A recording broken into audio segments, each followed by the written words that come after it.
Stage 4 మోకాళ్ల అరుగుదలకి నొప్పి లేకుండా కీళ్ల మార్పిడి ఆపరేషన్ చేయబడును. Doctor Ramesh Gajula, endoscopic spine ortho surgeon and pain physician, Panacea spine pain ortho and sleep centre, Uppal, Hyderabad. ప్రస్తుతం డెంగ్యూ కేసుల సంఖ్య పెరుగుతుంది. రోజు రోజుకి ఇటు గవర్నమెంట్ హాస్పిటల్లో వచ్చేటువంటి దాదాపు 70 నుండి 80% కేసులు డెంగ్యూ కేసులు నమోదవుతున్నాయి. ఇంకోవైపు పూర్తి స్థాయిలో వర్షాకాలం కూడా రాలేదు, కానీ ఇప్పుడే ఒకవైపు డెంగ్యూ కేసులు రావడంతో అందరూ కూడా కలవరపడుతున్నారు. అసలు ఇప్పుడు డెంగ్యూ కేసులు పెరగడానికి గల కారణాలు ఏంటి, ప్రజల్లో దీని గురించి అవేర్నెస్ ఉందా? దీని గురించి మనతో మాట్లాడడానికి వసంత కుమార్ గారు ఉన్నారు, వారితో మాట్లాడదాం. నమస్తే సార్. నమస్తే సార్, ప్రస్తుతం ఇప్పుడైతే ఈ కేసెస్ సంఖ్య అయితే రోజు రోజుకి పెరుగుతున్నాయి. అసలు ప్రజల్లో అవేర్నెస్ ఉందా, ఏమంటారు సార్ దీనిపైన? ముఖ్యంగా ఇప్పుడైతే కేసులు అయితే పెరుగుతున్నాయో మనకు ఇప్పుడు గణాంకాల ప్రకారం గవర్నమెంట్ కూడా మనకు ప్రతిసారి కూడా గత సంవత్సరాలు కానీ ఇప్పుడు కానీ ఓన్లీ గవర్నమెంట్లో పాజిటివ్ వచ్చే కేసెస్ మనకు చూపించడం జరుగుతుంది. అది 10 అయితే 10, 100 అయితే 100 అలా. ఇప్పటివరకు కూడా ప్రైవేట్ హాస్పిటల్లో ఇప్పుడు మీరు చిన్న చిన్న నర్సింగ్ హోమ్స్, ప్రైవేట్ హాస్పిటల్స్, చిన్న హాస్పిటల్స్, కార్పొరేట్ హాస్పిటల్స్, దాంట్లో ప్రైవేట్ ల్యాబ్స్, చిన్న చిన్న ల్యాబ్స్ ఏదైనా కానీ వాళ్ళు రిపోర్ట్ చేయరు. మనం కనిపించేది 10 మనం నమ్ముకుంటాం గవర్నమెంట్ ఇచ్చే రిపోర్ట్. కానీ ఆ కింద స్థాయిలో ఉండే చిన్న చిన్న ల్యాబ్స్ ఏదైతే ఉన్నాయో అన్ని ల్యాబ్స్ నుంచి కూడా ఆ రిపోర్ట్స్ అనేది రావాలి గవర్నమెంట్కి. వచ్చినప్పుడు సరి అయిన ఫిగర్ మనకు తెలుస్తుంది. ఇప్పుడు 10 అనుకుంటున్నాము, 100 కావచ్చు దాన్ని. సో ఇలాంటి నంబర్ ఏదైతే ఉంటుందో కరెక్ట్ నెంబర్ ఉన్నప్పుడు మనకు సరి అయిన అవగాహన కూడా ఉంటుంది ప్రజల్లో. ఏంటంటే ఇప్పుడు ఈ నంబర్తో ఉన్నది కాబట్టి ఒక 100 ఉంది, 100 ఉన్నప్పుడు భయం అనేది ఉంటుంది. దోమల ద్వారా వస్తుంది కదా, దోమల్ని మనం నివారించుకునే విధంగా, మనం సేవ్ చేసుకునే విధంగా అన్నట్టు ఒక అవేర్నెస్ ఉంటుంది, భయం అనేది కూడా ఉంటుంది. సో అలా మనం బయటపడవచ్చు. జనరల్గా దీనిపైన ఏజ్ ఫ్యాక్టర్ ఏమైనా ఉంటుందా? లక్షణాలు ఏ విధంగా ఉంటే మనం ఫస్ట్ స్టేజ్లో గుర్తించడానికి ఛాన్స్ ఉంటుందా? ముఖ్యంగా మనకు ఈ డెంగ్యూ అనేది లక్షణాలు అనేది ఎలా ఉంటాయంటే, ప్రతి డెంగ్యూ కేస్, ప్రతి ఫీవర్ కేస్ని ఈ కాలంలో అంటే వర్షాకాలం సీజన్లో మనం డెంగ్యూగా సస్పెక్ట్ చేయొచ్చు అంతవరకు. Whether it is viral infection, bacterial infection అనేది మనం డాక్టర్ దగ్గరికి వెళ్తే వాళ్ళు ఇమీడియట్గా టెస్ట్ కానీ ఇప్పుడు డెంగ్యూ టెస్ట్ చేయడం వల్ల పాజిటివ్ అని నెగిటివ్ అనేది తెలుస్తుంది.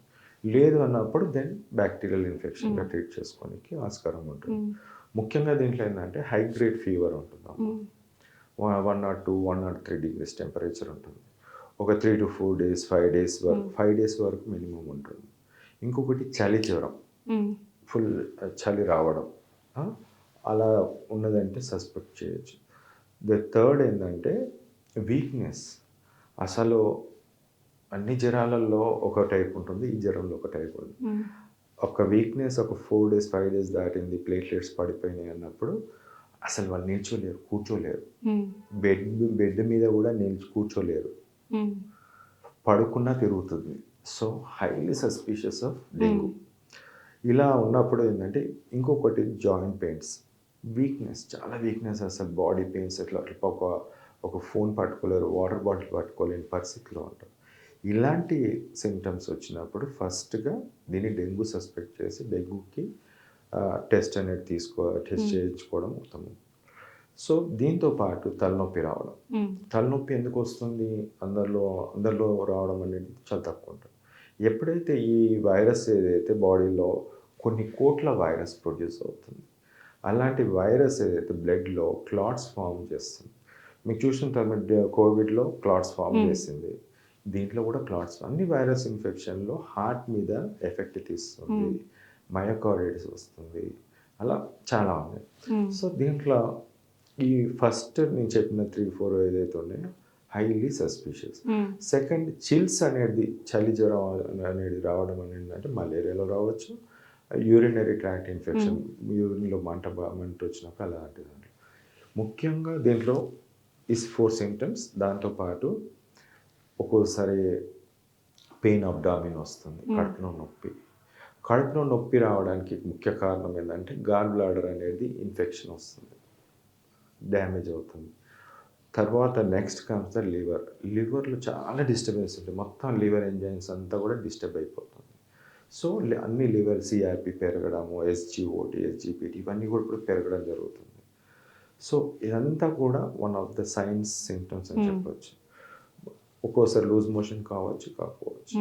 బట్ ఈ సిమ్టమ్స్ వచ్చినాయి, కడుపు నొప్పి ప్లస్ ఈ పైన 4 చెప్పినది అది అన్నప్పుడు డెఫినెట్లీ డెంగ్యూ పరీక్ష చేయించుకోవాల్సిన అవసరం. ఇప్పుడు ఒక పర్సన్కి ఇది డెంగ్యూ వైరస్ అటాక్ అయిందంటే ఎన్ని రోజుల వరకు ఉంటుంది? సార్ ఇప్పుడు ఒక పర్సన్కి డెంగ్యూ వైరస్ సపోజ్ ఎక్కడో నిజామాబాద్లో ఉంది, అక్కడికి వెళ్ళింది ఫీవర్ వచ్చి, అక్కడికి వెళ్ళింది ఏం కాలేదు, అక్కడ మిగతా ఫీవర్ వచ్చిన వాళ్ళు ఉన్నారు, బట్ వాళ్ళకి ఈ దోమ కుట్టినట్టయితే 3, 4, 5 రోజుల వరకు కూడా వాళ్ళకు నెగిటివ్గానే ఉంటుంది, వాళ్ళకి ఎటువంటి అది ఉండదు. ఇక్కడ హైదరాబాద్కి వచ్చేసి నిజామాబాద్ నుంచి హైదరాబాద్కి వచ్చిన తర్వాత ఫీవర్ స్టార్ట్ అవుతుంది, అంటే ఇంక్యుబేషన్ పీరియడ్ నుంచి బయటకు రావడం. ఫస్ట్ 3 days 5 days ఏదైతే ఉంటుందో 5 to 6 days NS1 పాజిటివ్ అనేది ఉంటుంది. NS1 పాజిటివ్ వచ్చినప్పుడు ఫస్ట్ డేస్లో 5 to 6 daysలో ఇది ఎర్లీగా మనకు మొన్ననే మనకు ఇన్ఫెక్షన్ సోకింది అని అర్థం, అంటే ఇన్ఫెక్షన్ రావడం, అది డెంగ్యూ 1 to 6 days. ఆ తర్వాత NS1 వెళ్ళిపోతుంది. NS1 అంటే యాంటీజెన్ అది వెళ్ళిపోతుంది. వెళ్ళిపోయిన తర్వాత IgM వస్తుంది. IgM అంటే ఓకే ఇది 5 to 6 days తర్వాతనో 6 to 7-8 daysలో ఇది ఒక పాజిటివ్గా రావడం జరుగుతుంది. NS1 వెళ్ళిపోతుంది, బట్ స్టిల్ ఒక ఇన్ఫెక్షన్ స్టేజ్లోనే ఉంటుందంట. IgM యాంటీబాడీస్ అన్నమాట. ఈ యాంటీబాడీస్ వచ్చిన తర్వాత కూడా ఈ మధ్యనే 4-5 రోజుల కింద ఇన్ఫెక్షన్ వచ్చిందని అర్థం. అంటే ఆ తర్వాత IgG వస్తుంది ఆఫ్టర్ 10 days తర్వాత. So it will persist for 3 to 4 months 5 months వరకు ఉంటుంది. సో ఈ పర్సన్కి డెంగ్యూ అనే వ్యాధి వైరస్ వచ్చింది, ఇన్ఫెక్షన్ వచ్చిందని అర్థం అన్నట్టు. 3 నెలల తర్వాత కూడా పాజిటివ్గా IgG చూపిస్తుంది. సో ఈ ఫస్ట్ ఏదైతే NS1 పాజిటివ్గా ఉన్నప్పుడు వాళ్ళు ఈ high grade fever, chills, body pains, weakness, headache, pain abdomen ఇవన్నీ కూడా రావడం జరుగుతుంది. ఈ సమయంలో ఒక యుద్ధం జరుగుతుంది. యుద్ధం అంటే ఏంటంటే వైరస్ బాడీలో కోట్ల వైరస్ ప్రొడ్యూస్ అవుతుంది. చాలామంది ఏమనుకుంటారు డెంగ్యూ అంటే ఏదో చిన్నగా వైరస్ లోపలికి వెళ్తుంది. ఒక్కసారి ఫస్ట్ ఒక బ్యాచ్ ఆఫ్ వైరస్ తయారైంది, ప్లేట్లెట్స్ని తిని ఆ ప్లేట్లెట్స్ నుంచి ఈ వైరస్ ప్రొడ్యూస్ అవుతుంది. సో ఒక్కసారి 2 lakhs ఒక 4 lakhs ప్లేట్లెట్స్ ఉన్నాయి ఫస్ట్ డే. 4 lakhs నుంచి 3,20,000 3 lakhsకు పడిపోతుంది. ఈ వైరస్ అనేది దాన్ని అటాక్ చేయడం వల్ల దాని ప్లేట్లెట్స్ తగ్గించి కిందికి పడిపోతుంది. సో ప్రొడక్షన్ అనేది ఎంత ఉన్నా కూడా 3 lakhsకి వస్తుంది. నెక్స్ట్ డే ఇంకొన్ని కోట్ల వైరస్ ప్రొడ్యూస్ అవుతాయి. ఇప్పుడు ఫస్ట్ డే ఒక కోటి 10 కోట్ల వైరస్ 10 కోట్లు అనుకోండి, నెక్స్ట్ డే 20,000 కోట్ల వైరస్ ప్రొడ్యూస్ అవుతుంది. అట్లా ఇంకా ప్లేట్లెట్స్ 3 lakhs నుంచి 1 lakh పడే అవకాశం ఉంటుంది. సో ఎప్పుడైతే ఈ వైరస్ 3 to 5 days మ్యాక్సిమం పీక్గా ఉంటాయి, ఆ టైంలో వైరస్ ప్లేట్లెట్స్ని అటాక్ చేసి 20,000 వరకు కూడా పోవచ్చు, ఇంకా కిందికి పోవచ్చు. సో ఈ first stage is very important NS1.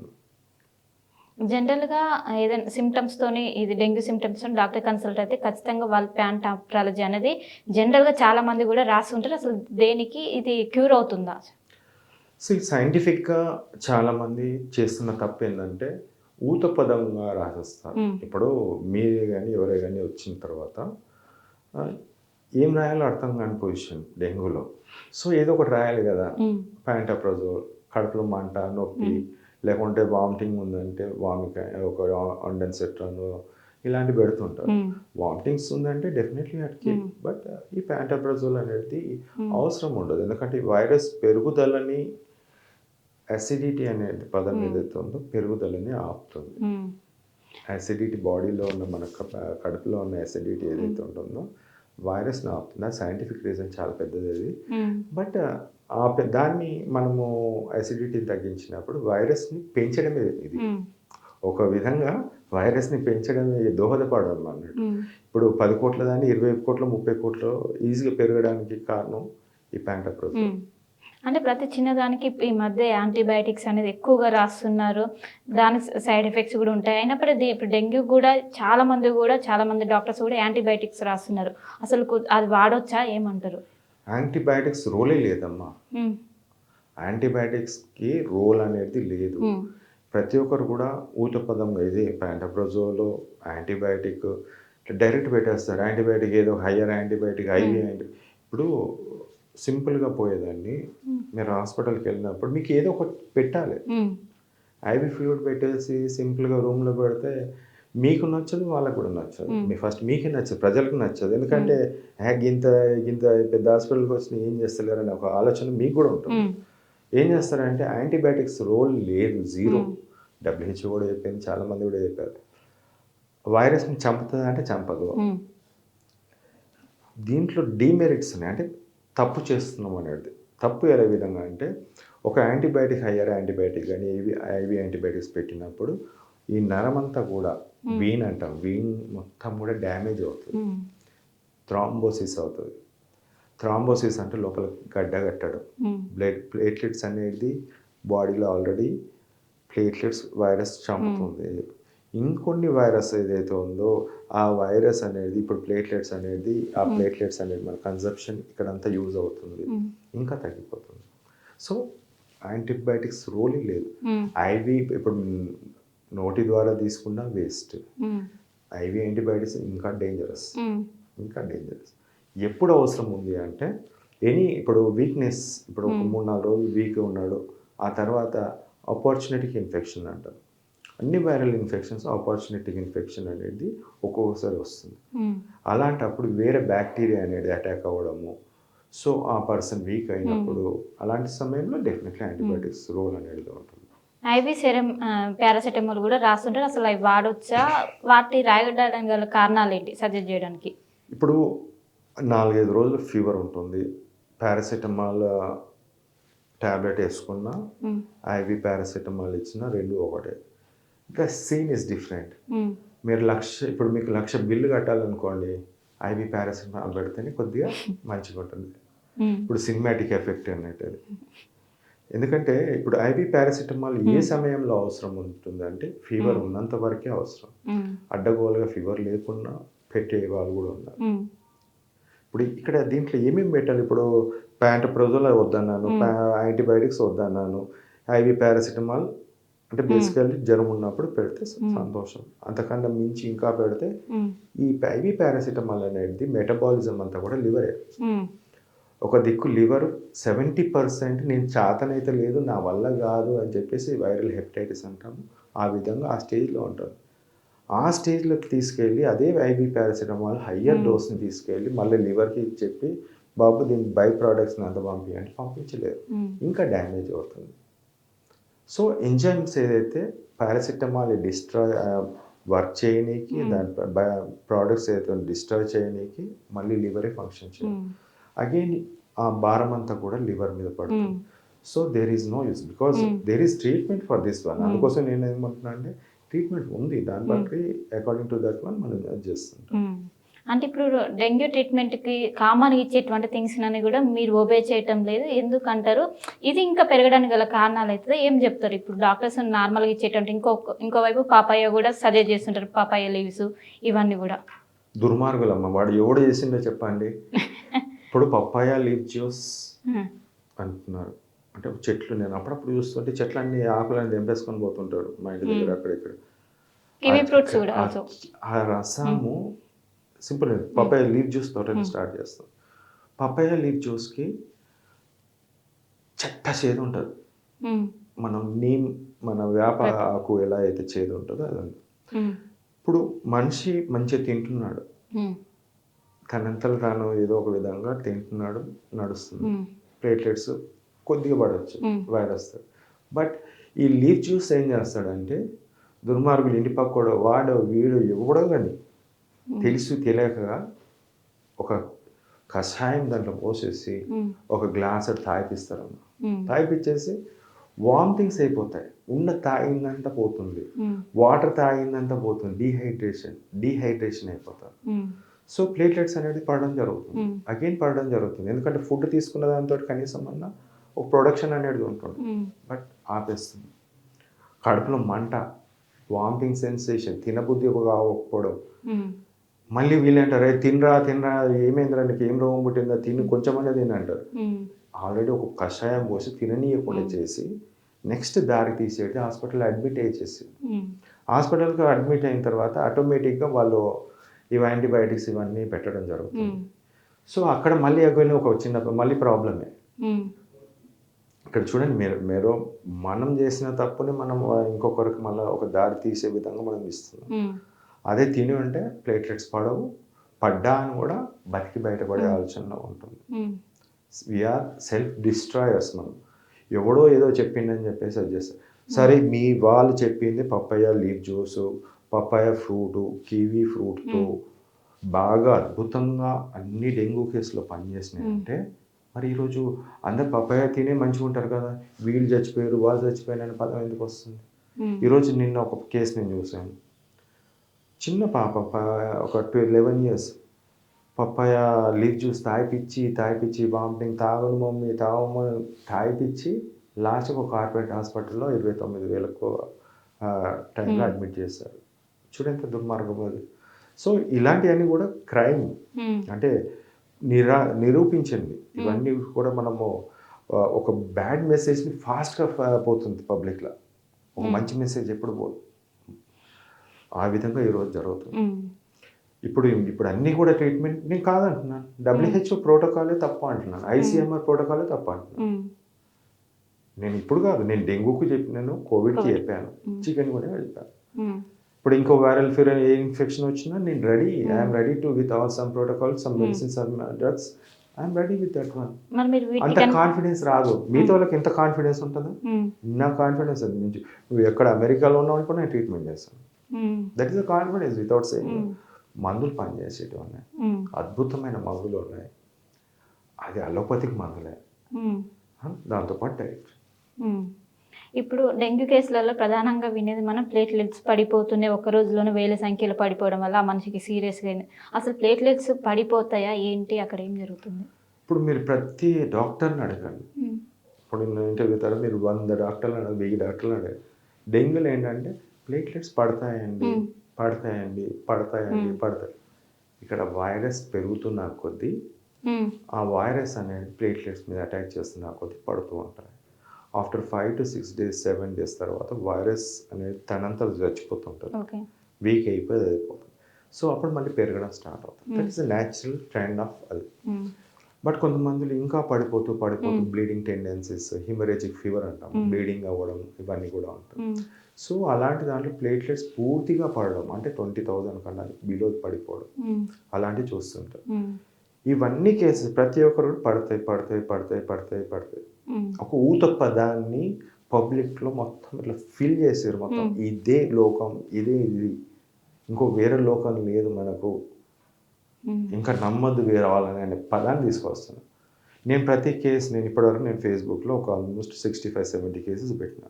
అన్నిట్లో కూడా ఇప్పుడు 2,50,000 నుంచి 1,70,000 పడిపోయింది. ఆడ పడితే వాళ్ళు ఇంకా కింద పడతాయని మీరు సంతోషంగా ఉండండి అంటారేమో. నేను అక్కడి నుంచి పైనకు తీసుకెళ్తాను. ప్రతి కేసు 1,70,000 నుంచి 1,00,000 ఎంతో కొంత పెరగడమే చూస్తారు. పెరగడమే అని నుంచి అంటే మీకు నార్మల్ స్టేజ్లో నార్మల్ కింది పడకుండా పెరిగే మందులు ఉన్నాయి.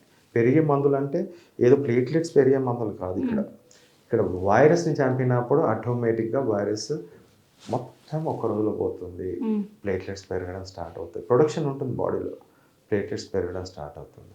నెక్స్ట్ కమ్స్ ఏంటంటే ఒక్క డాక్టర్ని చూపించండి, ప్లేట్లెట్స్ పెరుగుతాయి ప్రపంచంలో. సెకండ్, ఫీవర్ అనేది ఒక్క రోజులో పోతుంది, 12 to 24 hours కంప్లీట్. ఎందుకంటే వైరస్ ఉండదు కదా బాడీలో, సో ఫీవర్ అనేది పోతుంది. డైట్ అంటాను, హై రిచ్ ప్రోటీన్ డైట్ అంటాను, that has to be take. నేను ఇంకా మిగతా కరెక్షన్స్ ఉంటాయి, some vitamin B12 and vitamins కానీ ఆ కరెక్షన్ చేస్తుంటాను కాబట్టి లివర్ మెకానిజం మంచి ఇంప్రూవ్ అవుతుంది. ఒక్కరోజు ఫీవర్ తగ్గింది, నాకు పారాసిటమాల్, ఐవి పారాసిటమాల్ ఏం అవసరం, చెత్తబుట్టలు పాడేస్తాను, అవసరం లేదు. సో లివర్ని ఇంకా కాపాడుతుంటాను. పారాసిటమాల్ అవసరం లేదు. ఐవి యాంటీబయాటిక్స్ అస్సలు నేను యూజ్ చేయను అంటిల్ అన్లెస్ ఎనీ ప్రాబ్లం అంటే తప్ప. దెన్ ప్యాంటాప్రజోల్ చెత్తబుట్టలో పాడేస్తాను, ఎందుకంటే నేను తిండి పెడుతున్నాను, ఫుడ్ పెడుతున్నాను, 3 పూటలు 4 పూటలు తినమంటున్నాను. సో ఎటువంటి ప్రమాదం ఉండదు. న్యూట్రియంట్స్, వైటమిన్స్, హార్మోన్స్ అన్నీ కూడా డెవలప్ అవుతాయి, ఎంజైమ్స్ డెవలప్ అవుతాయి. సో వాట్ ఈస్ అని 3-4 రోజుల్లోనే కంప్లీట్గా డెంగ్యూ పాజిటివ్ కేసు ప్రశాంతంగా వాళ్ళ డ్యూటీస్కి వెళ్ళిపోవచ్చు. ఇప్పుడు దీంట్లో ట్రీట్మెంట్లో నేను వైరస్ని చంపే మందు అంటున్నాను. ఇప్పుడు వైరస్ వచ్చిన తర్వాత ఆ ఇంట్లో ప్రశాంతంగా ఉండొచ్చు. 2 రోజులు, 1 డే 1.5 డేలో చనిపోతుంది. కుట్టినాక కూడా దోమ కుట్టినా మిగతా వాళ్ళకు అది కాదు, మిగతా వాళ్ళందరూ సేఫ్, ఆ ఏరియా సేఫ్, ఆ ఏరియా కూడా మొత్తం సేఫ్. సో ఇక్కడ వైరస్ ఏదైతే ఉందో చంపడం అనేది ఇంపార్టెంట్. దోమలో అందరు ఇప్పుడు దోమలు పట్టుకొని, దోమలు బ్యాట్ పట్టుకొని, లేకుంటే ఆ పరిమిత్రం అనే మున్సిపల్ డిపార్ట్మెంట్ మొత్తం దోమలు చంపండి ఎంతగానో చంపుతారు. ఏ గల్లీలో పోయి చంపుతారు, ఎక్కడ ఏ మూరలో పోయి చంపుతారు. It's impossible. మనుషుల్లో ఉండే వైరస్ని చంపినప్పుడు ఆటోమేటిక్గా దోమలు బ్లడ్ తాగుతాయి, స్టెరైల్, అవి దాంట్లో వైరస్ ఉండదు, మనిషి నుంచి దోమకు వైరస్ అనేది పోతుంది.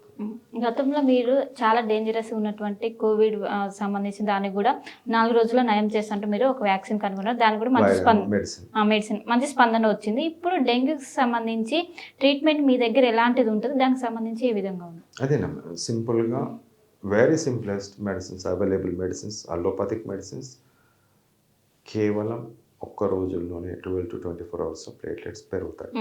వైరస్ని చంపడం వల్ల ప్లేట్లెట్స్ పెడతాయి. సెకండ్, జ్వరం అనేది 12 to 24 అవర్స్లో తగ్గిపోతుంది. థర్డ్, వీక్నెస్, తల తిరగడం, వీక్నెస్, గిడ్డినెస్ అంతా కూడా 1 రోజు 2 రోజులలో పూర్తిగా అది కూడా పోతుంది.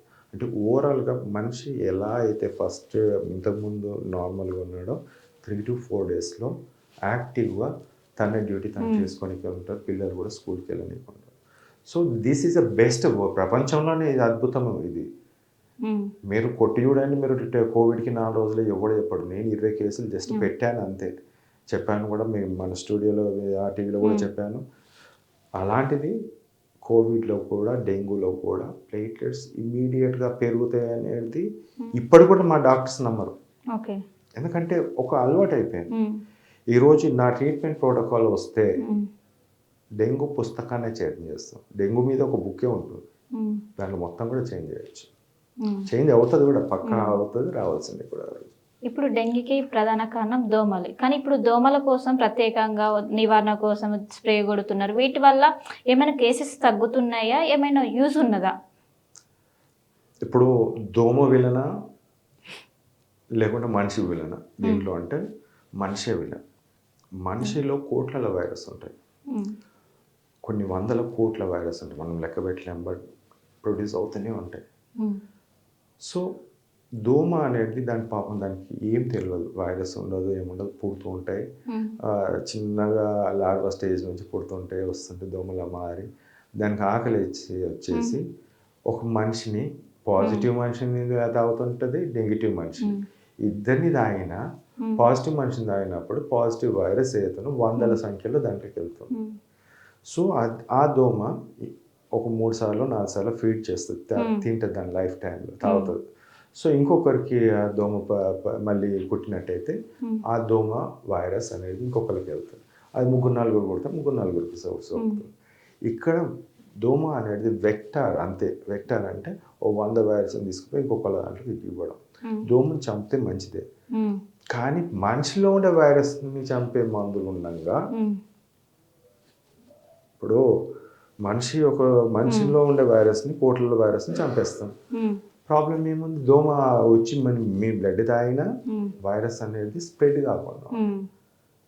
ఇప్పుడు రోడ్డు మీద ఒక బికారి ఉంటాడు, బెగ్గర్ ఉంటాడు, వాడు పాజిటివ్ ఉంటాడు 8 నుంచి 10 రోజులు, వాడికి మొత్తం బాడీ అంతా వైరస్ ఉంది. 100 దోమలు కుడతాయి అనుకో రోజు, 100 దోమలు ఒక ఏరియా మొత్తం కూడా స్ప్రెడ్ అయ్యే ఛాన్స్ ఉంటుంది, మిగతా వాళ్ళని కుట్టే ఛాన్స్ ఉంటుంది. అలా అని బెగ్గర దోమ వచ్చి ధనవంతుని కుట్టడం కాదు, అలాంటి వాళ్ళని కూడా చూస్తాం. నా పేషెంట్స్ మినిస్టర్ బిడ్డలు ఉన్నారు, కానీ వాళ్ళు ఇప్పుడు బయటకు వచ్చి చెప్పారు. డెంగ్యూ కోవిడ్ తీసుకున్న మినిస్టర్లు ఉన్నారు, కానీ ఇప్పుడు బయటకు రాదు. బట్ అది రావాల్సింది కొడుతున్నాం. ప్రజలకు, సామాన్యులకు రీచ్ కావాలి. సామాన్యులకు లక్షల కోట్లు ఖర్చు పెట్టుకునే విధంగా కాదు, సింపుల్గా వేలల్లో ఒక 3-4 బ్లడ్ శాంపుల్స్ పోయేదాన్ని లక్షల రూపంలో ప్రాణం మీద తెచ్చుకునే విధంగా చూసుకుంటున్నారు. అండ్ ఇక్కడ ఇంకోటి చెప్పదలుచుకుంటున్నాను, 10 రోజులు 15 రోజులు చిత్రహింసలు ఈ డెంగ్యూతో అనుభవించి క్లాట్స్ ఫామ్ అయ్యి లివర్ డ్యామేజ్ అయ్యి హార్ట్ డ్యామేజ్ అయ్యి బ్రెయిన్ డ్యామేజ్ అయ్యి ఇంకొకటి డ్యామేజ్ అయ్యి తర్వాత కూడా హాస్పిటల్ చుట్టూ తిరాల్సిన అవసరం ఏర్పడుతుంది. అలా కాకుండా 3-4 రోజులు వైరస్ని చంపి సింపులెస్ట్ మెడిసిన్ కొన్ని వేలతో వచ్చే మెడిసిన్ తోటి తగ్గించుకుంటే చాలా మంచిది. ఇప్పుడు జనరల్ డాక్టర్లు ఇప్పుడు డెంగ్యూ కేసుకి వెళ్ళినాం అనుకో, జనరల్ సజెస్ట్ చేసే వాటి కూడా పారాసిటమాల్ కావచ్చు, యాంటీబయాటిక్, వీటి వల్ల మీరు ఇంకెక్కువ అవుతుంది, ఎక్కువ స్ప్రెడ్ అవుతుంది, ఇంకెక్కువ ఇన్ఫెక్షన్ అవుతుందని మీరు చెప్తున్నారు. సో ఇవన్నీ ఐసీకి ఇంకెక్కువ దారి తీస్తుంది అంటే మీ ఉద్దేశం ప్రకారం ఏంటండి? ఇప్పుడు మనకు ప్రతి ఒక్కరు ఏం చేస్తున్నారంటే ఐవీ యాంటీబయాటిక్స్ ఇవ్వడం వల్ల మేలవుతుంది మనం అనుకుంటున్నారు. బట్ ఆ దారి తీసేది నెగిటివ్లో పోతుంది. ప్లేట్లెట్స్ పడడంతో ఐసీలోకి దారి తీస్తుంది.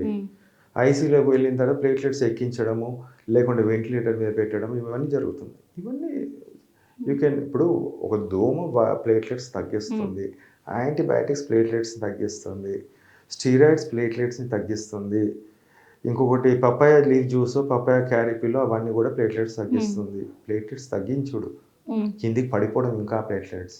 మరి దీన్ని ట్రీట్మెంట్ అని ఎలా అంటాం?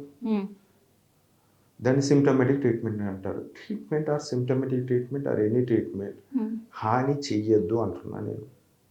దీన్ని సైంటిఫిక్గా నేను మాట్లాడతాను.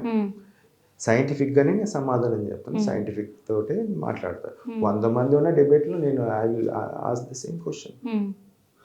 అంటే అందరిచ్చే ట్రీట్మెంట్ మీరు ఒబే చేయట్లేదు అంటే మీ దగ్గర ఏ ట్రీట్మెంట్ ఉంది? నేను అదే చెప్పాను కదమ్మా, అందరిచ్చే ట్రీట్మెంట్ ఒబే చేయడం కాదు, వాళ్ళు ఇచ్చేది ట్రీట్మెంట్ కాదు. డైరెక్ట్గా చెప్తున్నాను. ఇప్పుడు ఒక నాయకులు మంత్రులు వాళ్ళ బిడ్డల కోసం నా దగ్గర ట్రీట్మెంట్ అడిగినప్పుడు ఓ ప్రొఫెసర్లో నేను ఇచ్చినాను. అది నమ్మకం. ఏంటంటే నా దాంట్లో చూసిన తర్వాత అన్నీ ఉన్నాయి, దాంట్లో ఆల్ పారామీటర్స్ ఉన్నాయి. వైటమిన్స్ ఇస్తాను, మినరల్స్ ఇస్తాను, ప్రోటీన్ ఇస్తాను, గ్లూకోజ్ ఇస్తాను, అన్నీ ఇస్తాను. వాళ్ళు ఏమి ఇవ్వకుండా ఇంకా డిటోరేట్ చేయడం. మీరు ఒక హాస్పిటల్ అడ్మిట్ అయిన తర్వాత సాంబార్ పప్పు, ఇంత కర్డ్ రైస్ ఇది పెట్టి తినిపిస్తారు. ఇదే దీని దాంట్లో అంతా గ్లూకోజ్ ఏమి ఉన్నది, ఇంకా నీకు వచ్చేది ఏం లేదు. యాంటీబయాటిక్స్ ఇవన్నీ పెడతారు.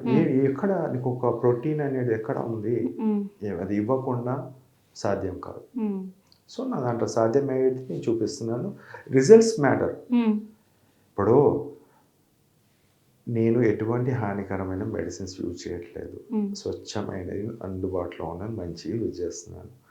4 రోజులు వాడి అయిపోతుంది. ఫుడ్ తినమంటున్నాను, మల్టీవైటమిన్స్ ఇస్తాను. ఇంకేమన్నా దాంట్లో ఇంకా ఓ విద్య అనేది తెలియదు, కొత్త విద్య అనేది లేదు కదా. ఇది సైంటిఫిక్ ఆన్సర్ ఉంది, వాళ్ళ దాంట్లో ఆన్సర్ లేదు. ఆన్సర్ అసలు ఏమీ లేదు.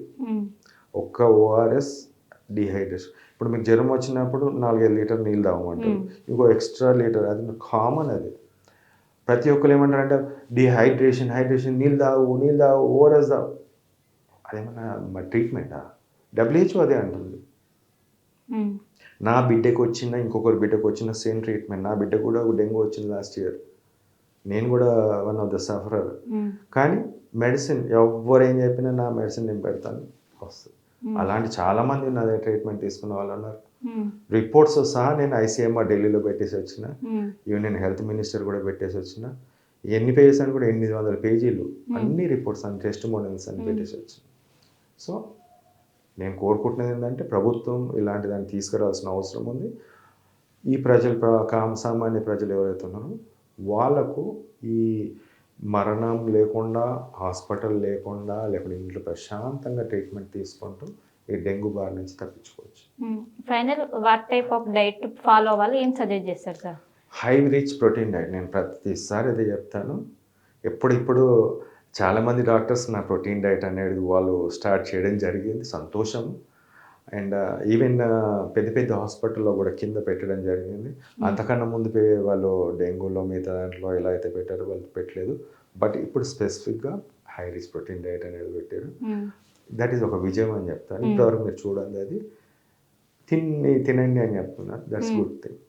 ఓకే, ఫైనల్గా డెంగ్యూ గురించి ఇటు మీ దగ్గర ఉన్న ట్రీట్మెంట్ అటు ప్రజలకు ఏం చెప్తారు అంటే చూసే వాళ్ళకి? అసలు డెంగ్యూ రోగమే కాదు, డెంగ్యూ లాంటిది వచ్చినా ప్రశాంతంగా ఇంట్లో కూర్చోబెట్టి ఏసీ మీ ఇంట్లోనే ఏసీ రూమ్ ఉంటే ఏసీ రూమ్, కూలర్ రూమ్ ఉంటే కూలర్ రూమ్, 4 గోళీలు 4 రోజులు వేసుకోండి. దాంతోపాటు మల్టీవిటమిన్స్ ఉంటాయి, అది వేసుకోండి.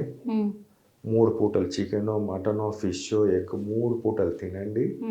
4వ రోజు మీ ప్లేట్లెట్స్ నార్మల్ చేసుకోండి. ఎంత కింద పడ్డా 20,000 కానీ 10,000 కానీ 30,000 కానీ 40,000 ఎంత ఉన్నా సరే ఒక 4-5 రోజుల్లో మీరు నార్మల్ రేంజ్కి వచ్చేస్తారు. అదే మీరు బయటకు పోయినట్టయితే ఎక్కడ పెద్ద పెద్ద హాస్పిటల్, కార్పొరేట్ దాంట్లోకి వెళ్తే మిమ్మల్ని పడగొట్టి ఐసీలో వాడేసి 15 రోజులు, 20 రోజులు, 1 నెల రోజుల పాటు ఉంచి ఉన్న డబ్బు ఓటుకొని అన్నీ చేసుకునే దానికన్నా 3 రోజులు బెటరా, 4 రోజులు బెటరా, మీ ఇష్టం. అది మీ వస్తుంది. Okay, thank you sir. Dengue వస్తే అంత భయపడాల్సిన అవసరం లేదు. ఇంట్లోనే హోమ్ ఐసోలేషన్లో ఉండడం బెటరు. హాస్పిటల్కి వెళ్ళి లక్షలు వాళ్ళు కావాలని ఇవి యాంటీబయాటిక్స్ కావచ్చు, ఏవి పారాసెటమాల్ కావచ్చు, ఇవన్నీ కూడా సజెస్ట్ చేస్తుంటారు. వాటి వల్ల ఇంకా దాని స్ప్రెడ్డింగ్ ఎక్కువ అవుతుంది, దానివల్ల ఇన్ఫెక్షన్ కూడా ఎక్కువ అవుతుంది. ఖచ్చితంగా ఇంటి దగ్గర మనం ఉన్నటువంటి ఏదైతే డైట్ ఫాలో అవుతామో జనరల్గా అదే ఫాలో అవుతూ హోమ్ ఐసోలేషన్లో ఉంటే ఇది వెంటనే క్యూర్ అవుతుందంటూ కూడా ఒకవైపు డాక్టర్ వసంత్ కుమార్ గారు ప్రస్తుతం అంతా చెప్తున్నారు. తెలుగులో ఫాస్టెస్ట్ న్యూస్ ఇప్పుడు కొత్త అవతారంలో 5 సెకండ్లోనే పూర్తి వార్తా సమాచారం మీ చేతిలో. సోషల్ మీడియా ట్రెండ్స్ మీ కళ్ళ ముందుకే live TV and voice search options తో ఇప్పుడే డౌన్లోడ్ చేయండి. యాప్ లింక్ డిస్క్రిప్షన్ లో ఉంది.